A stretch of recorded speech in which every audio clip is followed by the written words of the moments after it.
আপনারা কি লং ট্যুরে যেতে চাচ্ছেন কিন্তু কিভাবে যাবেন তাই নিয়ে চিন্তিত? বাসে যাবেন নাকি ট্রেনে যাবেন সেটা বুঝতে পারছেন না? তাহলে এই ভিডিওটা আপনার জন্য। ট্যুরে যাওয়ার জন্য সবথেকে ইম্পর্টেন্ট হচ্ছে আপনি কোন ওয়েতে জার্নি করতে চান সেটা। কারণ আপনার জার্নিটা যত বেশি কমফোর্টেবল হবে তত বেশি আপনি এনজয় করতে পারবেন ট্যুরে গিয়ে। তাই আপনাকে প্রথমে সিলেক্ট করতে হবে কমফোর্টেবল ওয়েতে জার্নি করা।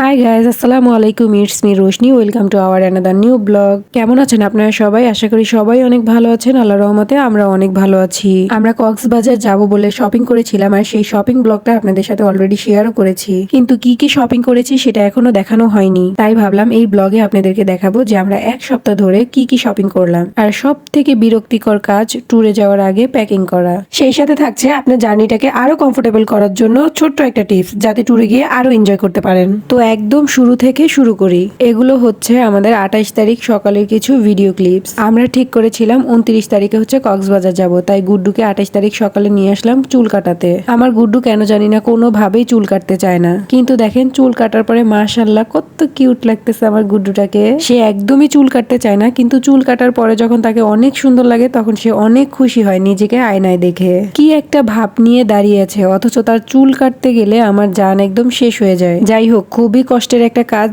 আমি যে শেষ করতে পারছি সেটাই অনেক। দেন চলে এলাম আমরা যা যা শপিং করেছি সেগুলো নিয়ে লাকেজ গোছাতে। আর এই যে আমাদের লাকেজ, যেটা ছাড়া আমাদের জার্নি করা একদমই অসম্ভব ছিল, কারণ আমাদের কোনো লাকেজ ছিল না। অনেক জামা কাপড় কিনেছি, সেগুলো নেওয়ার জন্য লাকেজটা আমাদের খুবই প্রয়োজন ছিল। আলহামদুলিল্লাহ কিনেও ফেলেছি। আর এই যে দেখেন আমার গুড্ডু যে এবার কি পরিমাণে খুশি, সে কক্সবাজার যাবে তাই সে সবার আগে এসে তার জামা কাপড়গুলো প্যাকিং করছিল। তবে আমি এবার অনলাইন থেকে অনেকগুলো ড্রেস অর্ডার করেছি আমার জন্য এবং গুড্ডুর জন্য। সেই পেজগুলোর নাম আমি ক্যাপশনে দিয়ে দিব, আপনারা চাইলে চেক আউট করে আসতে পারেন। আর আমার এই পুরো জার্নিটাই যেটা সব থেকে বেশি ইম্পর্টেন্ট ছিল সেটা হচ্ছে এইটা, যার সাহায্যে আমি অনায়াসেই অনেক অনেক সুন্দর সুন্দর পিকচার্স ভিডিও ক্লিক করেছি, তাও আবার কোনো রকম মানুষের সাহায্য ছাড়াই। শপিং এর ক্ষেত্রে সবাই বলে মেয়েরা নাকি ছেলেদের তুলনায় বেশি শপিং করে, কিন্তু দেখেন এই যে তারা বাপ ছেলে মিলেই কি পরিমাণে শপিং করছে। শপিং করা খুবই মজার, কিন্তু সেগুলো বাসায় এনে প্যাকিং করা খুবই বিরক্তিকর। ট্যুরে যাওয়ার আগে প্যাকিং করার সময় বাসার এরকম এলোমেলো অবস্থা হবেই হবে।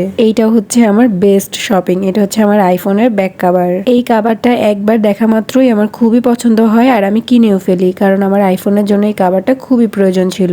এই সুন্দর কভারটা লাগানোর পরে আমার আইফোনের লুকটাই যেন পুরোপুরি চেঞ্জ হয়ে যায়। আমি এবার ড্রেস কিনে যতটা না খুশি হয়েছি, বা কক্সবাজার যাব সেটা ভেবেও যতটা না খুশি হয়েছি, তার থেকে বেশি খুশি হয়েছি আমার এই আইফোন পেয়ে, আর আইফোনের জন্য ব্যাক কভারটা পেয়ে, আর এই হচ্ছে এই আইপডটা পেয়ে। যাই হোক, আলহামদুলিল্লাহ আমাদের লাকেজ গোছানো ডান। এটা হচ্ছে ট্যুরে যাওয়ার আগে সব থেকে কষ্টের আর বিরক্তিকর একটা কাজ। আর এখন রাত বাজে 2:30। আমার একদমই ঘুম আসছিল না, কারণ আমি কালকে কক্সবাজার যাব, তাও আবার অনেক বছর পর। আমার খুবই ভালো লাগছিল এটা ভেবেই। শুধু যে আনন্দেই ঘুম আসছিল না তা কিন্তু একদমই না। একটু আগে যে ঘরটা এলোমেলো দেখেছিলেন, সেই পুরো বাসাটাকে আমার পরিষ্কার করতে হয়েছে। দেন সকালে উঠে আমরা কি খাবো বা গুড্ডুর জন্য কি নিয়ে যাব সেগুলো রান্না করতে হয়েছে।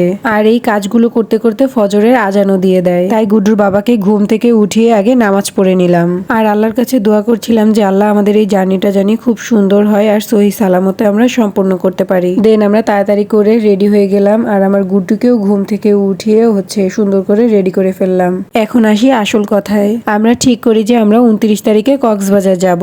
আর কক্সবাজার যাওয়ার জন্য আমাদের প্রথম পছন্দই ছিল হচ্ছে ট্রেন, কারণ ট্রেন জার্নি আমার খুব ভালো লাগে, আর এটা বাসের তুলনায় অনেকটাই সেফ। কিন্তু আমরা সেদিন জানতাম না যে মঙ্গলবারে ট্রেন হচ্ছে সাপ্তাহিক বন্ধ থাকে। দুর্ভাগ্যবশত আমরা কোনোভাবেই সেদিন ট্রেনে যেতে পারিনি, কিন্তু বিশ্বাস করেন এইটা ছিল আমার জীবনের সব থেকে বড় ভুল। দেন বাধ্য হয়ে আমার হচ্ছে বাসে যাইতে হয়েছে। আমি এমনিতেও বাসে জার্নি করতে পারি না, কেন যে বাসের টিকিট কেটেছিলাম জানি না। প্রথমে মনে হচ্ছিল যে চিপস টিপস হাবিজাবি এগুলি বাসে বসে খেলে হয়তো আর বমি হবে না। চিপস কোক এগুলোর সাথে গুড্ডুর বাবা আমার জন্য এই চকলেটও নিয়ে আসে, যেগুলো খেতে একটু একটু টক ছিল, কিন্তু কোনোভাবেই আমি নিজেকে আর কন্ট্রোল করতে পারিনি। সারাটা রাস্তা আমার বমি করতে করতে আমি শেষ। তবে সেদিনের ভোরের ওয়েদারটা ছিল খুবই সুন্দর। আমার মতে ট্যুরে যাওয়ার জন্য বাসে জার্নি না করে ট্রেনে জার্নি করা খুবই ভালো, কারণ আপনি যত বেশি কমফোর্টেবল জার্নি করবেন ট্যুরে গিয়ে আপনি তত বেশি এনজয় করতে পারবেন। আর আপনি যদি জার্নি করতে করতে সিক হয়ে যান, তাহলে ট্যুরে গিয়ে কি বা এনজয় করবেন? আমি আর কোনোদিন ভুলেও বাসে যাব না। তবে এই ডলফিন মোড়ে আসার পর খুবই ভালো লাগছিল।